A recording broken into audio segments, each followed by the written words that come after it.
Olá, eu sou o Denis Pedro, especialista em gestão ágil. Seja muito bem-vindo, seja muito bem-vinda ao nosso segundo vídeo. Nesse evento, eu estou te mostrando como organizar o trabalho na prática, usando gestão ágil e se tornar referência em gestão em qualquer área, mesmo que você não tenha experiência com liderança ou com gestão, ou que o lugar onde você trabalha seja tradicional e nunca tenha ouvido falar de gestão ágil. Ao final desse evento, você vai saber exatamente o que fazer para ter tudo organizado, fazer uma melhor gestão de tempo, ter clareza das prioridades, do que fazer, quando fazer, como traçar e atingir metas. Vai aprender como liderar uma equipe que entrega resultados com mais qualidade, sem atrasos e totalmente engajada. E parabéns por estar investindo seu tempo em conhecimento. Eu tenho certeza que esse investimento vai te trazer um retorno e um reconhecimento profissional muito grande. Foi o melhor investimento que eu fiz em mim. Eu fui contratada, virei referência na empresa, virei líder da área de agilidade.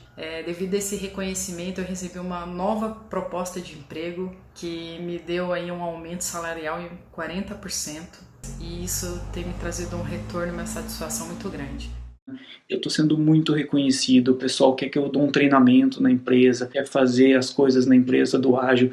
Para vocês terem ideia, esse ano a empresa onde eu trabalho fez um reconhecimento, né? Eles me deram um cartão de débito por ser a funcionária que mais se destacou na Squad.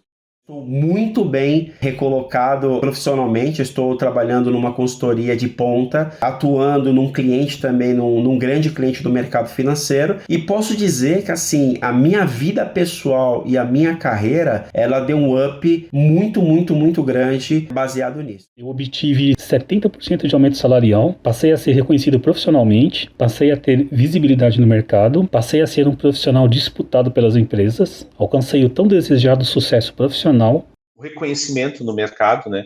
Que tu passa a ser um profissional bem quisto, né? E, Legal. A minha vida separa antes dos métodos ágeis e depois dos métodos ágeis. Na aula anterior, nós vimos o que é gestão ágil, por que a gestão ágil é maior do que métodos ágeis, vimos para quem é a gestão ágil e o que você ganha com isso. Vimos os 7 maiores problemas do mercado de trabalho e fechamos com a visão da floresta de gestão ágil. Essas aulas foram estruturadas didaticamente para serem vistas na sequência. Por isso é muito importante que você assista a aula 1 antes de ver a aula 2. E na aula de hoje, nós vamos ver um aprofundamento dos 3 pilares da visão de floresta. Vamos entender os detalhes de cada método e vamos ver exemplos práticos de uso. Eu vou te ensinar Scrum, Kanban, OKR, Lean Design Thinking, liderança, além de outros conceitos complementares. Quando a gente vê esse monte de conceito, é normal ficar um pouco confuso, parece que é muita coisa, né? Mas fica tranquilo que minha missão aqui é simplificar isso para você. Aliás, eu já te aconselho a pegar papel e caneta aí para anotar e fixar melhor o conteúdo que eu vou te passar. Porque tudo que eu vou te mostrar aqui é muito importante para a carreira de qualquer profissional que trabalhe ou queira trabalhar com liderança de equipes hoje em dia. Detalhe importante para frisar, isso tudo é possível mesmo que sua empresa não use gestão ágil ou nunca tenha ouvido falar nisso. A empresa não utilizava a metodologia ágeis, porém eu me surpreendi muito. Logo de cara, na primeira semana, eu vi que não tem nada a ver, já consegui organizar, já tem ganho de produtividade, já estou sendo até chamado por áreas vizinhas dentro da minha empresa também para ensinar os profissionais lá. Se por algum motivo você ainda tem alguma dúvida sobre tudo isso que eu estou falando, dá uma olhada nisso. Quando a gestão da empresa começou a perceber esse movimento, essa organização, poxa, o cara chegou, o meu gestor, chegou lá na sala, pô, o que é essa tela aqui? Como é que é organizado essa sua ferramenta de gestão? Comecei ali a explicar, não, aqui é o nosso, nem falei que era um Kanban, falei, não, isso aqui é o nosso quadro de gestão, onde eu organizo nossas demandas, e ali, de repente, eu sem esperar, né, por aquilo ali, me veio um convite a expandir isso de uma forma nacional. Comecei a trabalhar com o pessoal do Rio de Janeiro, de São Paulo, com coordenadores, com gerentes, de um dia para o outro comecei a trabalhar com 12 equipes ao mesmo tempo e já com um nível em hierárquico superior ao meu. A gestão ágil me trouxe isso em menos de um ano. Espero que você não tenha mais dúvidas agora. Então vamos para o nosso conteúdo de hoje. E eu gostaria também de agradecer as milhares de pessoas que se inscreveram e a todos os comentários que foram enviados na comunidade do evento. Eu estou adorando ver a participação e esse engajamento na comunidade de futuros agilistas que a gente está formando aqui. Então, bora para o nosso conteúdo. Existem 3 pilares que sustentam o nosso método Gestão Ágil 2.0: liderança, estratégia e execução. Eu já te mostrei isso rapidamente na aula 1, onde eu falei sobre a visão de floresta, mas eu vou detalhar um pouco melhor aqui. O primeiro pilar é o da liderança. Não importa se a empresa que você trabalha ou a área que trabalha fornece produtos ou serviços para outras pessoas, outras empresas ou outras áreas. Sempre são pessoas lidando com pessoas. Saber como liderar pessoas é fundamental para ter sucesso na carreira de gestor ágil. Não adianta saber todas as técnicas, conhecer todas as ferramentas, todos os conceitos. Se você não entender de pessoas, tudo isso não serve para nada. E o conjunto de valores, crenças, comportamentos de um grupo de pessoas é o que a gente chama de cultura. No nosso caso, a primeira coisa que você precisa fazer é cultivar uma cultura ágil. O segundo pilar é o da estratégia. Sem estratégia não existe foco. E é muito importante você entender como é que funciona um planejamento estratégico. Isso vai guiar todas as coisas que você precisa fazer. E aqui tem outro ponto que eu coloco como estratégico também, que é a questão de inovação. A inovação eu trato dentro desse segundo pilar de estratégia, porque ela é essencial para a sobrevivência no mercado atual. Você, sua equipe, sua empresa precisam estrategicamente planejar as inovações. O terceiro pilar é o da execução. Como sempre falamos por aqui, execução sem estratégia pode até ser um pesadelo, mas estratégia sem execução é completamente inútil. Um bom gestor, um bom líder tem que ter a capacidade de execução. É sobre tirar as ideias da estratégia e fazê-las acontecer na prática. Agora que você entendeu os 3 pilares que sustentam o nosso método Gestão Ágil 2.0, eu vou te passar quais os métodos, ferramentas e técnicas que eu recomendo para cada pilar. E eu ainda vou te dar exemplos práticos de cada um para você poder começar a usar também. E lembra na aula 1 que eu falei dos problemas do mercado? Para facilitar o seu entendimento de cada conceito, primeiro eu vou falar do problema e depois qual método ou técnica resolve esse problema, ok? Então vamos lá. Nós sabemos que empresas buscam eficiência, que é eliminar desperdícios e fazer mais com menos. Porém, empresas e equipes são formadas por pessoas e pessoas não são robôs.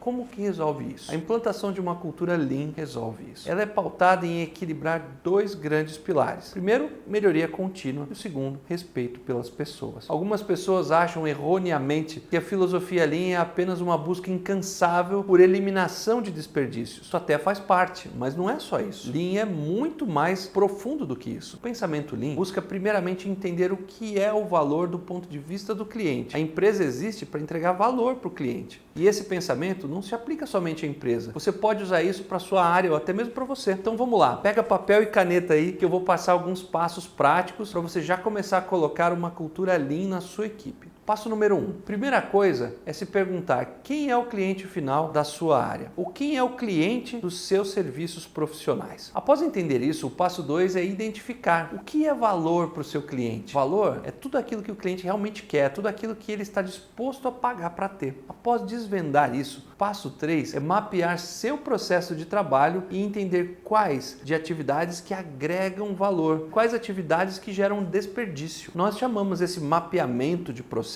de mapeamento de fluxo de valor. Ao fazer esses 3 passos, você vai começar a colocar uma cultura Lean no seu time, eliminando desperdícios e entregando o máximo de valor. Mas o Lean não é só processos. Como eu falei, no Lean, a gente busca sempre o equilíbrio entre ganho de eficiência com respeito pelas pessoas. O líder Lean está sempre buscando gerenciar o sistema e não as pessoas. Um exemplo disso é a prática do Pokayoke. Pokayoke é quando você cria algum processo à prova de erros. Um exemplo do dia a dia, quando o motorista não coloca o cinto de segurança. Aí um alerta sonoro é emitido pelo carro até que o cinto seja devidamente colocado. Isso é um Pokayoke para evitar uma falha humana. Nós tiramos o foco das falhas dos indivíduos e passamos para os processos. Em qual parte do processo de trabalho você pode criar um mecanismo que torne aquilo a prova de falha humana? Esse é um dos questionamentos constantes de um líder Lean. Legal, né? Vamos para o próximo. Nós sabemos que a competição no mercado está ficando cada vez mais acirrada. Inovar não é mais uma opção, é uma obrigação para todas as empresas, equipes e profissionais hoje em dia. Você com certeza conhece vários casos de empresas que não inovaram e sumiram do mapa, né? Ou até mesmo profissões que já não existem mais. Empresa que nunca inova, uma hora fica para trás. E equipe que nunca inova, uma hora pode perder seu sentido de existir. Profissional que nunca inova pode ficar obsoleto e sair do mercado. Por isso é importante sistematicamente buscar inovações, o famoso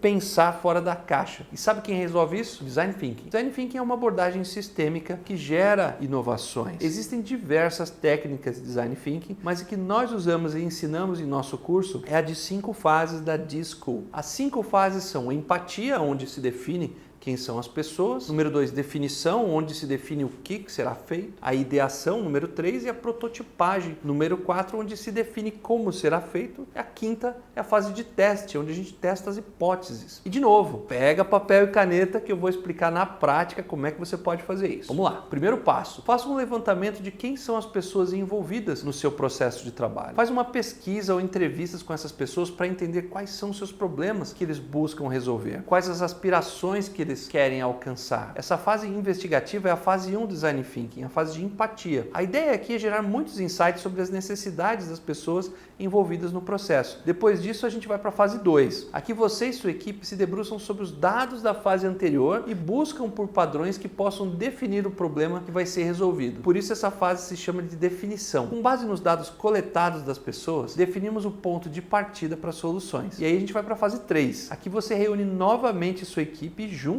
devem fazer um brainstorming de ideias para resolver o problema que foi definido. E lembre-se, nessa fase, quantidade importa mais que qualidade. Não tem ideia ruim e jamais deve se julgar as ideias propostas pela equipe. Quanto mais ideias forem geradas nessa fase, melhor. Depois disso tudo, a gente vai lá para a fase 4, que é prototipar. Mas não vamos fazer protótipos de todas as ideias. Precisamos discutir, votar e priorizar quais ideias fazem mais sentido para serem testadas. Entenda protótipo como qualquer coisa que possa ser feita para testar uma ideia. E por fim, você avança para a 5ª fase, que é de testar as ideias. Basicamente é colocar as ideias selecionadas para teste. Esse processo todo pode ser feito e refeito quantas vezes forem necessárias. Usando Design Thinking, você usa o pensamento divergente e convergente para gerar as opções inovadoras. Você e seu time colaborativamente divergem em várias ideias, convergem, priorizando o que vai ser testado. Viu como é fácil? Agora você entendeu para que serve o Design Thinking e quando você executa ele. Vai gerar um monte de opções, um monte de iniciativas. Aí pode surgir um novo problema, que é ter um monte de iniciativas e não saber nem por onde começar. Porém, sabemos que é melhor iniciar e terminar poucas coisas do que iniciar várias e não terminar nenhuma. Isso se chama foco. E é preciso ter foco no que realmente importa. Como a gente resolve essa questão do foco naquilo que realmente importa? OKR resolve isso. OKR é quem faz a ponte entre o planejamento estratégico e as metas de execução. Esse método tem como objetivo simplificar a forma de fazer o planejamento estratégico. E o que significa OKR? OKR é uma sigla para Objectives e Key Results, que em português é objetivo e resultados-chave. Como você faz para usar isso na prática? Basicamente, você precisa começar por descrever os objetivos de sua equipe e descrever onde vocês querem chegar. Os objetivos devem ser abrangentes, ambiciosos, e você só deve ter no máximo entre 1 e 3 objetivos. Isso vai te forçar a ter foco. Em seguida, você vai pensar nos resultados-chave. O que é isso? Os resultados-chave são as métricas ou resultados que serão medidos para saber se estão indo em direção ao objetivo ou não. Normalmente, os ciclos de OKR são trimestrais, semestrais ou até anuais. Simples assim. Um modelo prático para você já começar a escrever seus OKRs é usando o modelo a seguir. Escreve a seguinte frase: nós queremos alcançar um determinado objetivo e saberemos se fomos bem-sucedidos se alcançarmos estes resultados-chave. Por exemplo, imagine um exemplo hipotético onde o objetivo da sua equipe seja implantar uma cultura ágil. Usando esse modelo, você poderia escrever o OKR da seguinte forma: vamos implantar uma cultura ágil, que é o objetivo, e saberemos que fomos bem-sucedidos se conseguirmos 3 projetos organizados e executados usando Scrum, pesquisa de clima do time, com nota acima de X e fluxo de trabalho mapeado com os gargalos identificados. Conseguiu entender a lógica? É uma forma simples de alinhar todos no mesmo objetivo, compartilhar as metas e deixar transparente para onde devemos ir. E você pode usar esse modelo para estabelecer objetivos e resultados-chave para sua empresa, para o seu departamento, para a sua equipe e até mesmo para você. Legal, né? Bem, até o momento você já entende o que é cultura Lean, como geramos inovações com Design Thinking, como organizamos nossas metas através dos resultados-chave chave do OKR. Aí vem a próxima pergunta. Bom, já temos metas bem claras que vieram dos OKRs, mas e agora? O que nós precisamos fazer para atingir esses resultados-chave dos OKRs? Agora entra a parte das iniciativas e dos projetos. Para cada resultado-chave, nós mapeamos quais iniciativas, planos ou projetos vamos executar para atingir o resultado. Ao final disso, temos uma lista de projetos, uma lista de iniciativas, basicamente um monte de coisa para fazer. Mas e agora? Como a gente organiza todas essas iniciativas? Por onde começamos? Como a gente faz para tirar isso tudo do papel e fazer acontecer? O melhor método para organizar a execução de tudo isso que eu conheço é o Scrum.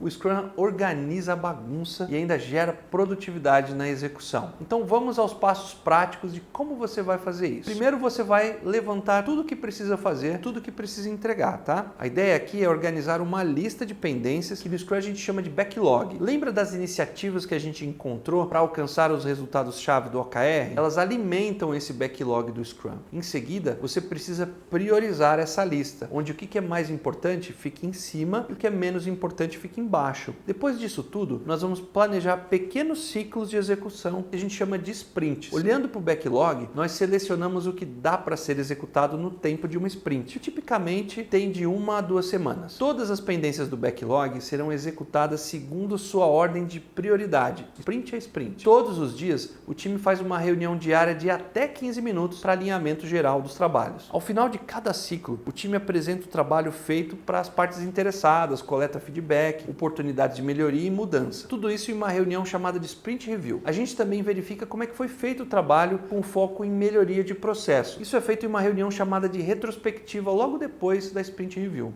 E o grande trunfo do Scrum é que, como planejamos ciclos de trabalho curtos, nós ganhamos agilidade para acomodar mudanças rapidamente. Sempre que uma coisa nova surge, ela entra no backlog e em sua devida priorização. E no próximo sprint ela já pode ser executada. Assim você garante um ritmo sustentável de trabalho de forma organizada, priorizada e capaz de se adaptar rapidamente às mudanças. Por isso o Scrum é tão famoso, mas nem sempre é possível organizar o trabalho em ciclos, como é recomendado no Scrum, nem sempre é possível fazer um planejamento da semana, ou da quinzena, ou do mês de trabalho. Tem equipes que não têm essa previsibilidade, não tem como planejar. Então, como a gente faz para organizar o trabalho sem o Scrum? Fazendo a gestão do fluxo de trabalho com o Kanban. O fluxo mínimo de trabalho que alguém pode ter é o famoso a fazer, fazendo e feito. Mas o sistema Kanban é melhor utilizado quando você mapeia realmente quais são as etapas do fluxo de trabalho do seu time. E para você começar a colocar isso em prática, pode responder as seguintes perguntas. Por onde começa o seu processo? Qual passo sempre dá problema? Quais são as etapas de trabalho que sua equipe segue para concluir os trabalhos? Você precisa descrever isso para mapear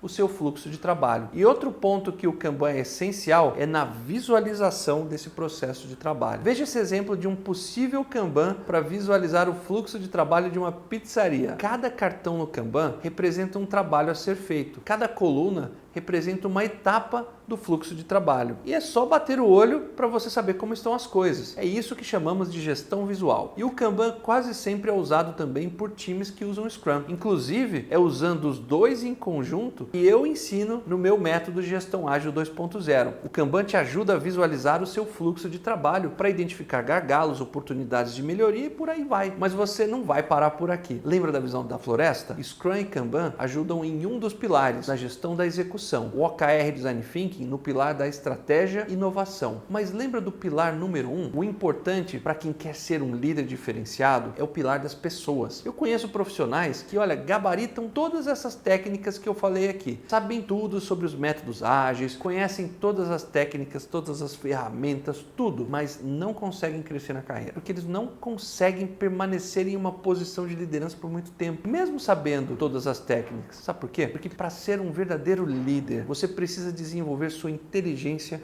emocional. Essa é a cereja do bolo do nosso método Gestão Ágil 2.0. Inteligência emocional aplicada à gestão ágil. Isso é essencial para ser um bom líder ágil. E o mais legal disso é que inteligência inteligência emocional pode ser treinada, pode ser desenvolvida. Eu não vou conseguir entrar no detalhe aqui, mas basicamente, segundo a neurociência, a emoção é muito mais forte do que a razão. E conhecer suas emoções, conhecer os gatilhos que disparam suas emoções, te ajuda a controlar como você vai reagir a elas e evitar ser tomado pela emoção e tomar decisões equivocadas. Por exemplo, dependendo da situação, você pode ser dominado pelo medo ou pela raiva, e sem o desenvolvimento da inteligência emocional, você pode deixar de agir quando deveria ou agir de maneira exagerada. Isso eu garanto, ninguém te ensina em curso nenhum. Por isso meus alunos têm tanto sucesso, como você viu em vários depoimentos que eu já te mostrei aqui. Me chamo Fernanda, de formação eu sou enfermeira. Através desses cursos, não só das 5 ferramentas como OKR, Scrum, Kanban, Trello, mas outras também, até a parte de liderança, me motivou a ir além, e hoje eu assumi a parte de PO também do hospital onde eu trabalho. E realmente mudou minha vida, meu salário aumentou, realmente veio mais responsabilidade, mas a qualificação me ajudou muito a conquistar isso. Liderança e inteligência emocional são o ouro da carreira. E é o que separa os homens dos meninos, as mulheres das meninas. Isso é o que separa pessoas comuns de líderes de alto desempenho. Além da inteligência emocional, temos outros conceitos complementares que vão te ajudar a ser um bom líder. Tem o conceito da comunicação não violenta, o conjunto de práticas do Management 3.0, o conceito de mindset fixo e mindset de crescimento, a teoria das motivações, a liderança servidora,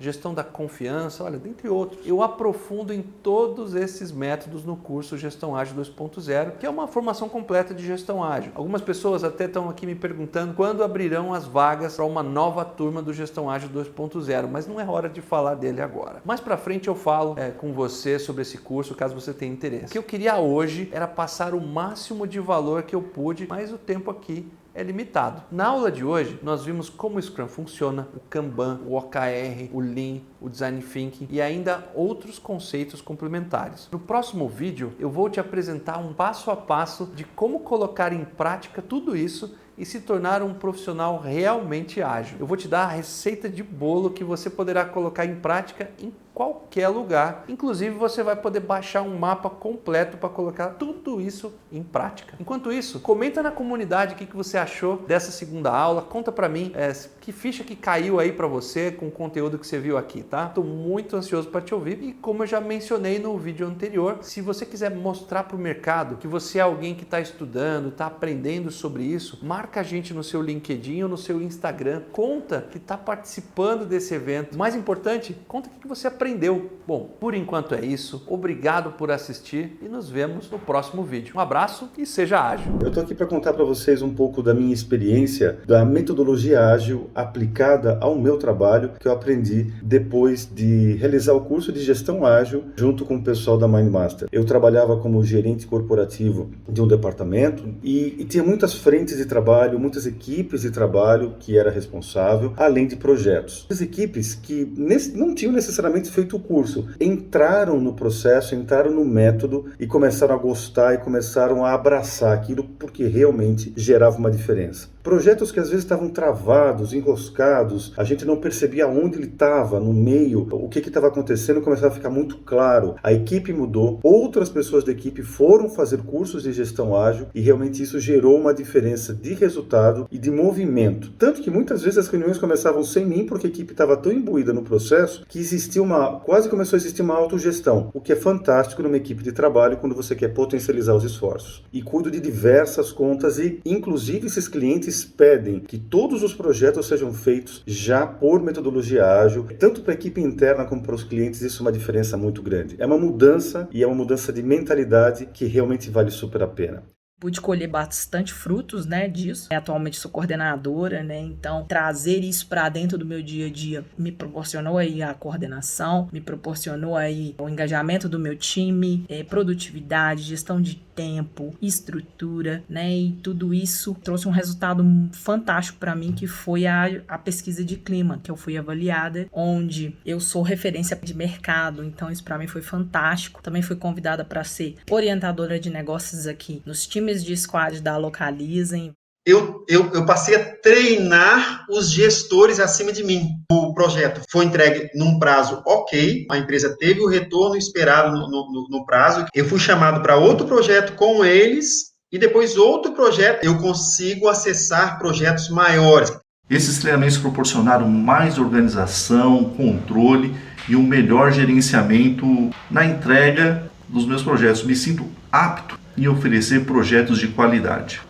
Quando eu cheguei, o processo da empresa estava bastante bagunçado, assim, a gente não tinha uma comunicação muito fluida, tinha informações diversas sobre uma mesma vaga, ninguém sabia direito em que momento do processo seletivo estava aquela vaga, onde estava o currículo do candidato, quem sabia, quem já tinha entrevistado, quem não tinha entrevistado. O ambiente da empresa, você não tem ideia como mudou. Imagino. Então, hoje eu consigo trabalhar num horário mais controlado e eu consigo entregar mais resultado.